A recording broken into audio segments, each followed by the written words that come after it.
I'm Helen Norbury, and this is Becoming Unapologetically Me, the show all about authentic self-expression with expert guests from the fields of health, leadership, and mindset. This show is here to show you that you don't need to conform to the expectations that friends, family, and society have of you, and actually what we can unearth when we find the courage to become the unapologetic version of who we are. Grab a cup of coffee and get your notepad out for this week's episode. Hello and welcome back to Becoming Unapologetically Me. Today I'm really excited to be talking to Amy Novotny.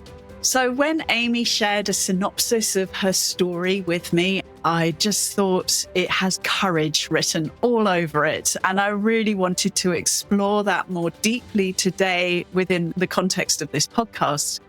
So I thought, Amy, where better to start than at the beginning? Not right at the beginning, but certainly one of the first things that you told me was that you had a successful career as a physical therapist, and then an opportunity came up and you left that career to go abroad and traveling to the Arctic and Antarctica with a photographer.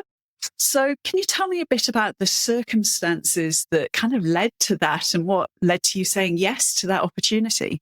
Sure, absolutely. So I had been in physical therapy for a while, and in my physical therapy career, I was actually transitioning out of traditional physical therapy into developing this method to help people out of chronic pain, stress, anxiety. And it was not physical therapy what I was doing. It was a different method that I was creating and playing on myself, other people. And so this world famous photographer got a hold of this, hearing about what I do with people. He had a client who had avoided a knee replacement surgery, who I worked with.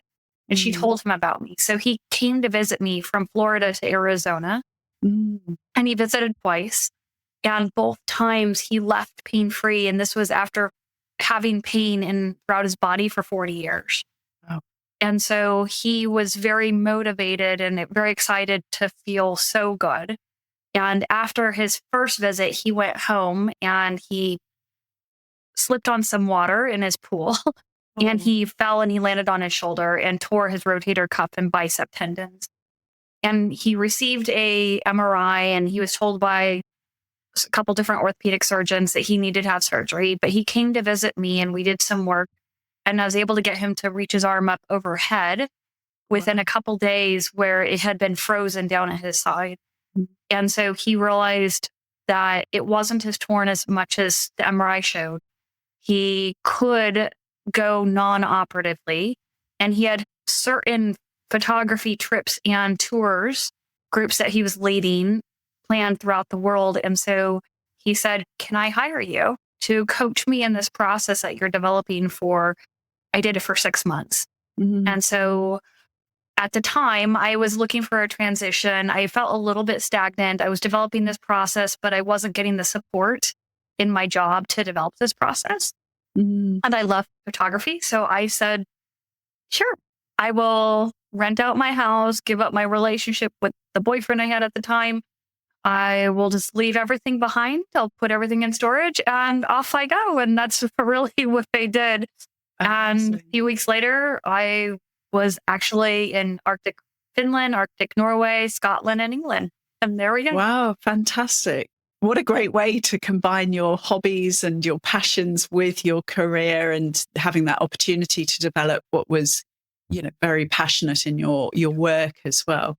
Yeah. So I often think that in extremes, we learn a lot about ourselves. And obviously you can't get more extreme than the Arctic and Antarctica, literally at the poles, and very extreme weather-wise. I've never been. I'm not a cold lover, I can tell you. So I don't see it being high on my bucket list, but just really interested that in your time there, the 6 months that you were spending in these quite extreme circumstances, having given up some, a relative stability back home, what did you learn about yourself in those environments?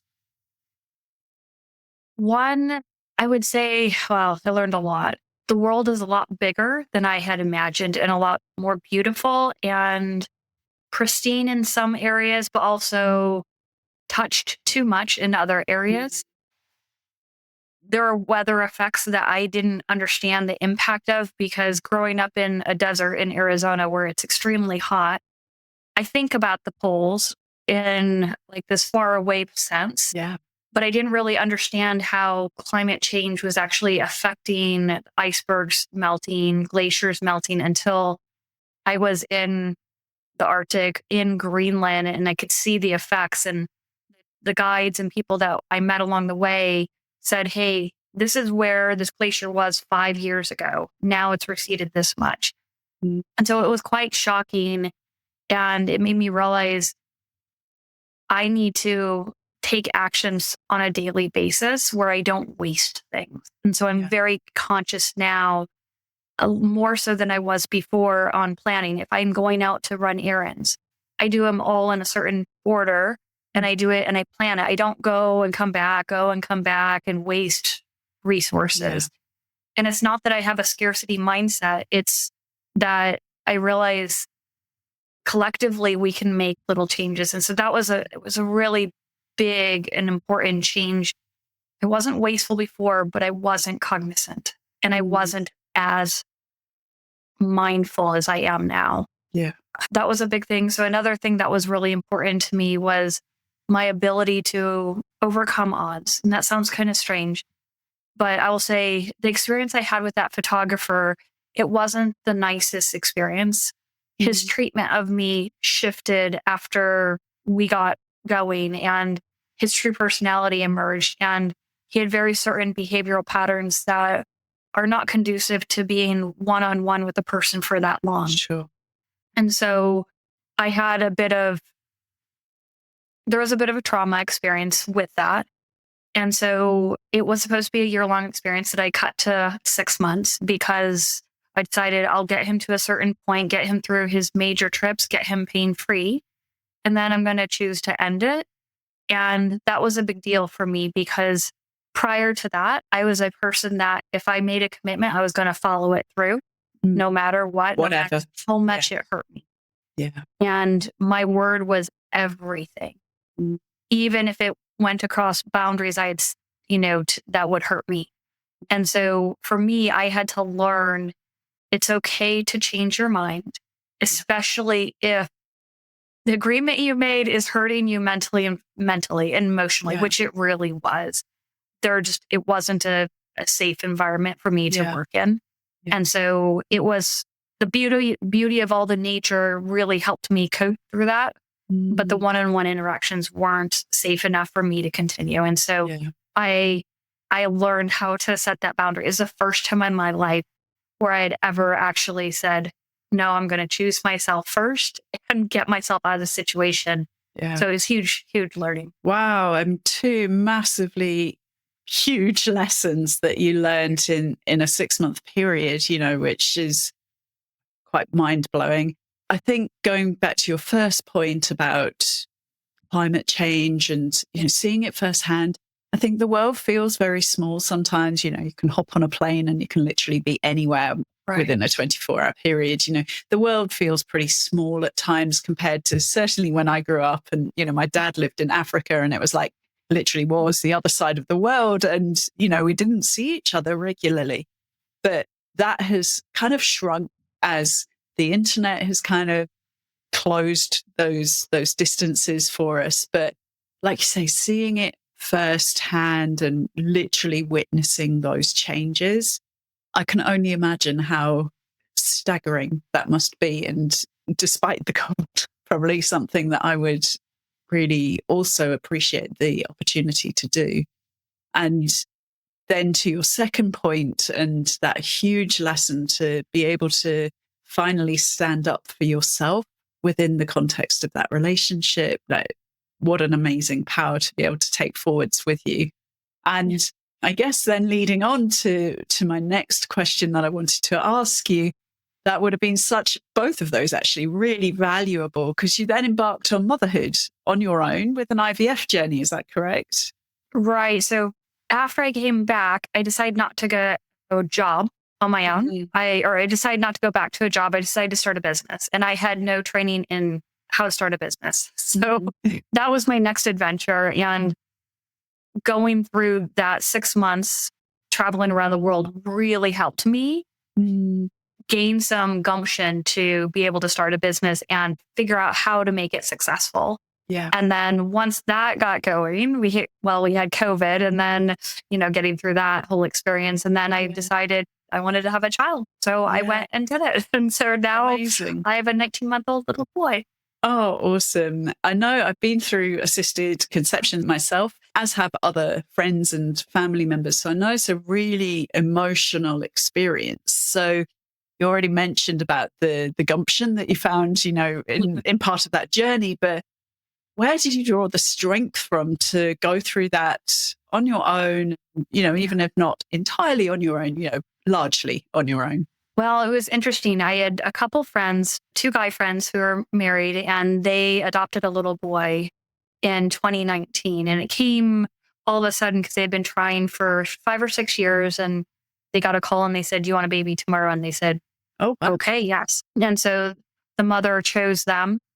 And I was thinking about it. I was 39, ready to hit 40. And I said, I'm not in a relationship right now. I didn't find the man of my dreams.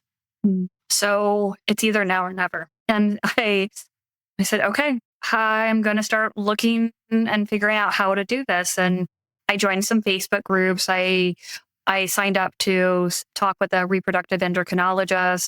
He told me this different steps, finding donor sperm.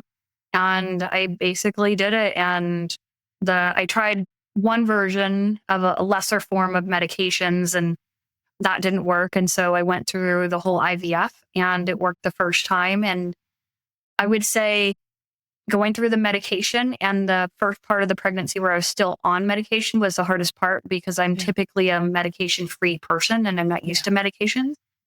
And then after that, things calmed down once the medications were out of my body. And it has been the best experience ever. I think in my life, I've always come to the conclusion, try it and go for it, because I don't want to live with that regret of not doing it. And so I always go what is maybe perceived the harder way or more adventurous way, and then just say, let's see what happens. Yeah, absolutely. And I can't remember who said it, but I remember reading it's better to regret the things that you have done than the things that you haven't done as well. Right. And not that I'm imagining at all that you regret any of that, but I don't. I wouldn't. I don't regret anything about my children either, although different circumstances. But yeah, I just think it's such a beautiful ethos for life generally. And then you're also an ultramarathoner as well. So I absolutely loved reading David Goggins' books, but I'd really love to know your perspective, doing those, I think you've done 200-mile races specifically, but what's your perspective on that grit that you have to find within yourself and what it means to compete in those extreme endurance events? It's hard. And I'll say in that period of 100 miles, you basically live a lifetime. So you start feeling happy, you're curious, you're looking around, the birds, the bees, everything is awesome. And then there'll be times where you're full, you're hungry, you're sad, you're upset, you cry, you don't want to live, you're sick. You wonder what life is all about, why I'm doing this horrible thing to my body, this wonderful thing to my body. Every emotion you can think of, you basically go through. And at a certain point, you become almost numb because you've processed so much. And then you get to this existence of, okay, I'm just going to keep moving my legs.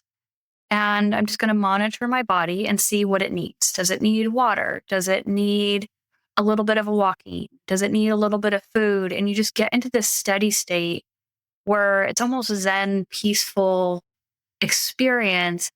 And you just realize, well, I just made it 20 miles. I just made it 50 miles. I just made it 70 miles. I can keep going. Mm-hmm. And maybe when I get to 80 or 90 miles, I have to walk, and that's okay. but I'm still moving forward. And so you start to play games in your head a little bit too. Well, I just need to make it that next mile and see what happens. Mm. And you can use the lessons you've learned in life too. I just need to make it to this point. Or I just need to get here. And I just need to find that strength. And so when you finish, you feel like you're on top of the world, as if you can accomplish anything. And it's so freeing to know, hey, if my car breaks down, I could jog, run, walk 10 miles to get to the store or go somewhere. Yeah. Like, you just realize you don't need all the material things anymore, because there's this power inside you that you accomplish something. And for most people who run 100 miles, especially if it's their first or second one, you run maybe 30 to 40 miles ahead of time. You don't get typically close to 100 miles. It's not like you train by running 100 miles multiple times. You train by running maybe 30 miles 3 days in a row, or some people might do it differently, but typically that's all you do. So to go from 30 or 40 miles, or maybe even 50 miles to 100, it's a huge boost in confidence. And you realize that, wow, okay, there's a lot of untapped potential inside me. Yeah. And okay, I guess I need to step up in other parts of my life too. Yeah. Yeah, absolutely. Because not just the physical, like you're saying, if your car breaks down, you can physically get 10 miles down the road to get some help. But actually knowing that mentally and emotionally, you have these reserves that you can draw on, which will allow you to overcome any challenge. Like all of those emotions, you're like, oh yeah, I know you. I witnessed you at mile 27 or something, and you can kind of make friends with all of those and, be at peace with each of them because you know them. So yeah, what an amazing experience. Yeah. But then, as if all that wasn't enough, you also help other people to heal using their breath as well. So how did you first learn how powerful, I guess, our breath is and the healing properties of our breath? Well, I started when I was a physical therapist and pure physical therapist. I started taking some coursework through an organization called the Postural Restoration Institute. And they started explaining how we have different asymmetries in our body, which I was vaguely familiar with, being a physical therapist. But the asymmetries are really pronounced when it comes to our diaphragm and our organs. So in physical therapy, you study a lot about muscles, joints, and bones, and anatomy, but you don't really cover all the little idiosyncrasies of why the diaphragm is asymmetrical and how that really impacts our breathing mechanics and the way that we need to move our body. So when I started studying through them and taking coursework, they brought that to my attention. And so I actually used it when I was training to qualify for the Boston Marathon. So I started experimenting with how I breathe. So not necessarily breath work, the way that we think of breath work, but the mechanics of how I use my diaphragm and my rib cage. And when I could get my rib cage to drop down in front and not lift up like we're taught, but to actually drop down and do the opposite of what we're taught for posture, my body freed up. And all of a sudden I could run faster. I stopped having to stretch, foam roll, scrape, all these things that I was telling people they have to do to stay pain-free to be an athlete. I stopped doing all of it. And I started running faster. I'd get off a treadmill after running 8 miles in less than an hour, and it felt great. My body felt normal. And so what I realized was, mechanically, if I change the position of my rib cage, it affects my diaphragm and how my diaphragm stimulates the nervous system that either ramps us up or calms us down. And at that point, I realized we need to focus more on this autonomic fight or flight versus the parasympathetic rest calm. We need to focus on that. And we can use our breathing mechanics to tap into controlling that nervous system, or at least influencing it.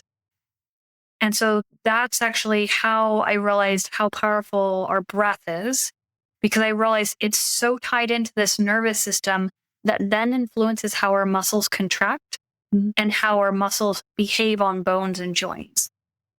And so when we put those pieces together, I can change how I breathe, which affects the nervous system's control of the muscles, which muscles control the joints. And so I can get someone out of joint pain that are bone on bone arthritic, all by changing their breathing mechanics and how the nervous system interacts with the muscles. And so you add those pieces together. A person that's scheduled for a joint replacement surgery no longer has to have one because their bones and joints aren't rubbing, causing pain. Wow. The body is a very clever thing, isn't it? To kind of look after itself, heal itself, and, particularly unlocking that secret, I'll call it, to be able to do it. And, given that it's different to our usual way of thinking about things. So was there anything in your childhood and your upbringing that you can now see as being a really clear indicator that was going to kind of set you on this path? Or did it just kind of happen? I would say a little bit of both. In my childhood, I always had a lot of interests. I had to be learning a lot of different things all at once. I wouldn't say I was ADD or ADHD. I was just fascinated by everything anyone can throw at me. Curious. Yes, curious, fascinating. I absorbed. And so if I felt like I ever hit the wall in something, I always asked for more. And so I think once I got into physical therapy and you got trained and then it's, okay, well, that's it. It's like, no, people are not getting cured. They're still in pain when they're leaving a lot of physical therapy places. There has to be more, especially people in chronic pain. So what is more? And so that's kind of what led me on this journey. Yeah, amazing. So what is it that you think gives you the courage to take all of those opportunities to walk through the doors that open in front of you, which some other people might pull them shut going, that looks a bit scary? What gives you the courage to walk through them? I think trusting myself and knowing that if I fall down, I still have skills to get back up. Yeah. And I've always had, since very little, the mantra of, if someone else can do it, why can't I? Always thought that, well, that person can run that fast. Why can't I? That person can play that musical instrument. Why can't I? If I'm have fingers and hands and a brain that works, at least most of the time, I can still learn just like the next person. Yeah. I've never limited myself and said, no, I can't do that. It's never been in my vocabulary. Amazing. So apart from breathwork, which I guess forms a big part of how you take care of yourself as well, what else do you have in terms of daily practices or rituals that help you to maintain that balance in your physical and your mental well-being? Right.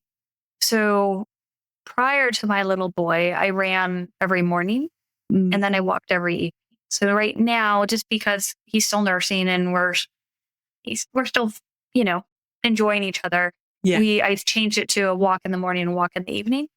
And we do those obviously together. So that's a big thing. I journal every night. So once he's fallen asleep, I journal and I reflect on the day, I process. Those are my biggest habits.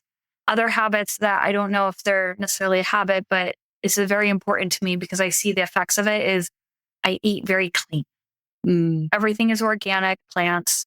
And I've seen the effects based on clients I've worked with when they've eaten healthy and then they switch, especially around the holidays, they're not really paying attention. And then all of a sudden they're talking to me about how miserable they are. And I say, let's look at your diet and what you're eating. And they say, no, it's not it. And let's try it. And sure enough, it is. So that's a habit that helps me with caring for myself that I'm very stringent on. And I don't break that habit just because I choose not to. And I'd like to feel good. And what an amazing way to bring your son up as well. Because with my two children are teenagers now, but I know how much pressure there is for chocolates and sweets and crisps and, all of these sorts of things. And same, I tried to bring them up with a very sort of healthy variety of different foods. And, Right. but even so, those pressures still come. But, having a sort of a foundation of healthy eating, I think is so important. And for everything from attention to behavior, it just ripples through in every aspect of their lives. So what a great way to be able to bring your son up as well. So how do you hope that living authentically will shape the legacy that you're able to leave behind?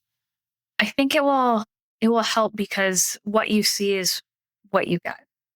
I don't live different lives in the sense of this is how I teach people to act and behave. It's really how I act and behave. Yeah. And my hope is anyone I work with, they understand that they can trust me and they realize, yes, I do really feel that good. So there's a potential for them to feel that good. And when they implement it, they do feel that good. And hopefully with my little boy, he understands that. And obviously he's going to grow and become his own person, but he's going to understand if I do this, these are the consequences, whether they're good or bad consequences, they are.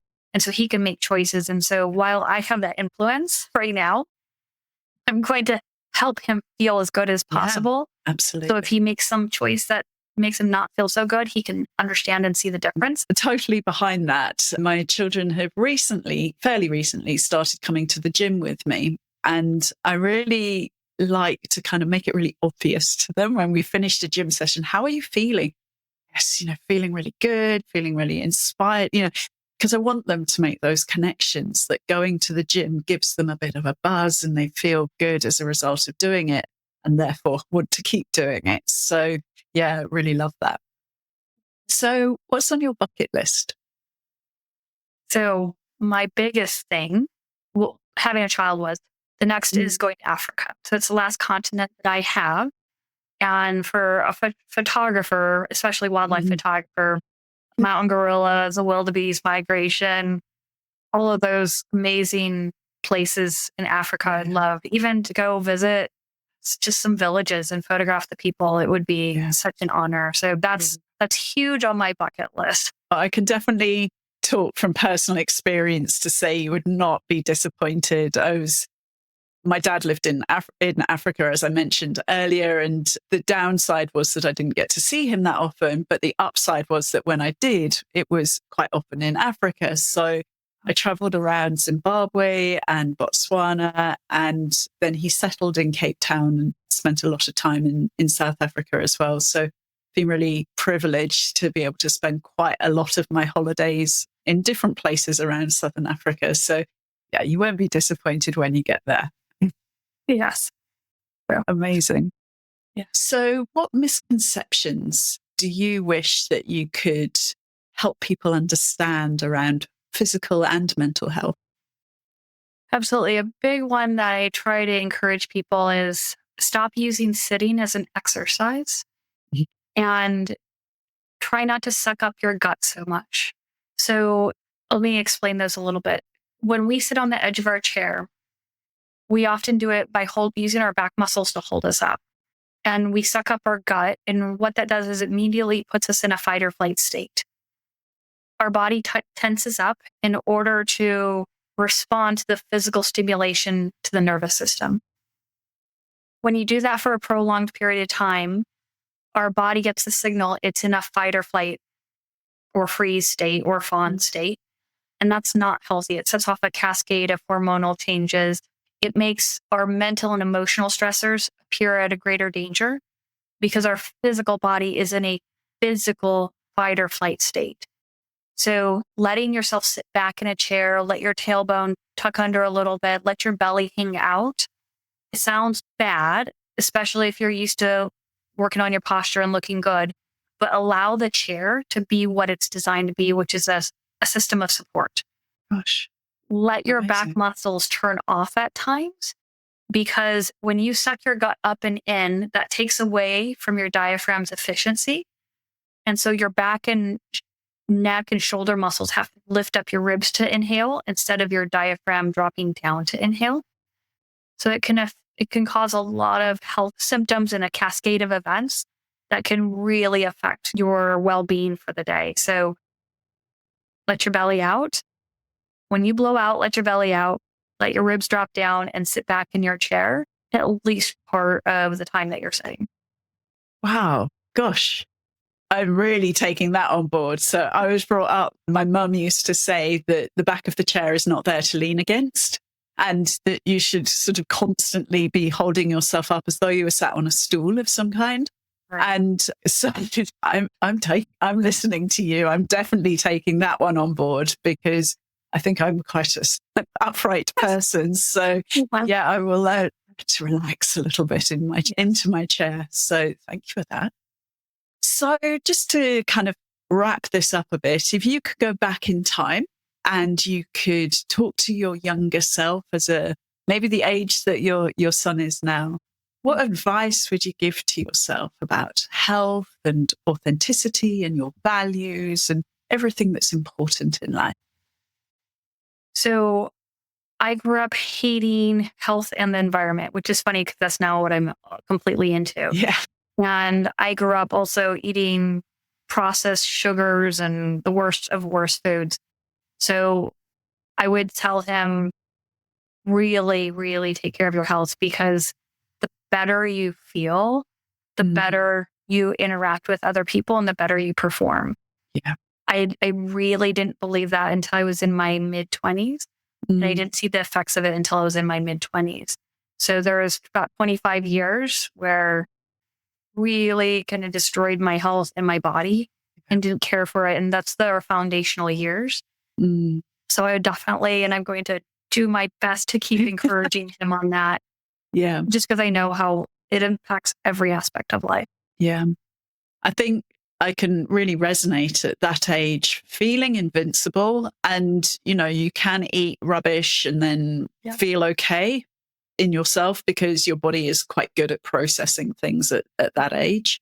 But you're forming habits, which are really important. And you're also, you can't undo that later in life. And you can go, oh gosh, I wish I'd been more healthy in terms of what I ate as a teenager in my early 20s. So I really resonate with that for sure.